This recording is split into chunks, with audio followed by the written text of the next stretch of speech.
అల్లూరు జిల్లాలో డుంబ్రిగూడలో దారుణం చోటు చేసుకుంది.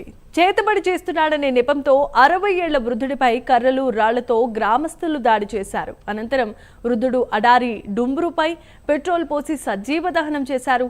ఈ ఘటనపై కేసు నమోదు చేసిన పోలీసులు 4గురిని అదుపులోకి తీసుకున్నారు. మరో 5గురు కోసం పోలీసులు గాలిస్తున్నారు. రైట్, ఇక ఇదే అంశానికి సంబంధించి మరిన్ని అప్డేట్స్ ను మా కరెస్పాండెంట్ చంద్రశేఖర్ అందిస్తారు. చంద్రశేఖర్.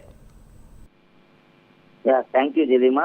అరకు జిల్లాలో దారుణమైనటువంటి ఘటన అయితే స్థానికంగానే వెలుగు చూసిందని చెప్పుకోవచ్చు. అల్లూరు జిల్లా అరకు పరిధిలో ఉన్నటువంటి డుంబురిగూడ ప్రాంతం ఏదైతే ఉందో ఈ ప్రాంతంలో డుంబు అనే 60 ఏళ్ల వృద్ధునిపై కొంతమంది స్థానికులు అయితే దాడి చేసిన ఘటన అయితే స్థానికంగానే సంచలనం కలిగించిందని చెప్పుకోవచ్చు. అయితే నిన్న సాయంత్రం ఏదైతే అరకు జిల్లాకు సంబంధించినటువంటి ప్రాంతం ఉందో ఈ ప్రాంతంలోని లోతుగడ్డ పంచాయతీలో కొంతమంది గ్రామస్తులు అదే గ్రామంలో నివసిస్తున్నటువంటి డుంబురు అనేటటువంటి వ్యక్తిపైనైతే దారుణంగా దాడి చేసి గాయపరిచారు. ఈ నేపథ్యంలో అనంతరం అతనిపై పెట్రోల్ పోసి కూడా సజీవ దహనం చేసినట్టుగా అయితే తెలుస్తుంది. ప్రధానంగా చూసుకుంటే ఏదైతే చేతబడి చిల్లంగి అనేటటువంటి ఏవైతే ఉన్నాయో దీనికి సంబంధించి అతనిపై ఉన్నటువంటి అనుమానంతో గ్రామస్తులంతా కూడా దాడి చేసినట్లుగా తెలుస్తుంది. ఈ దాడిలో దాదాపు 9 మంది అయితే పాల్గొన్నట్లుగా తెలుస్తుంది. ఈ నేపథ్యంలో నిన్న సాయంత్రం ఆయన పైన కర్రలు రాళ్లతో మోదడంతో పాటు పెట్రోల్ పోసి సజీవ దహనం అయితే చేశారు. ఈ సజీవ దహనం కేసు కూడా స్థానికంగానే సంచలనం రేపిందని చెప్పుకోవచ్చు. ఈ నేపథ్యంలో అరకు జిల్లాకు సంబంధించినటువంటి పోలీసులు అయితే సంఘటన స్థలానికి చేరుకున్నారు.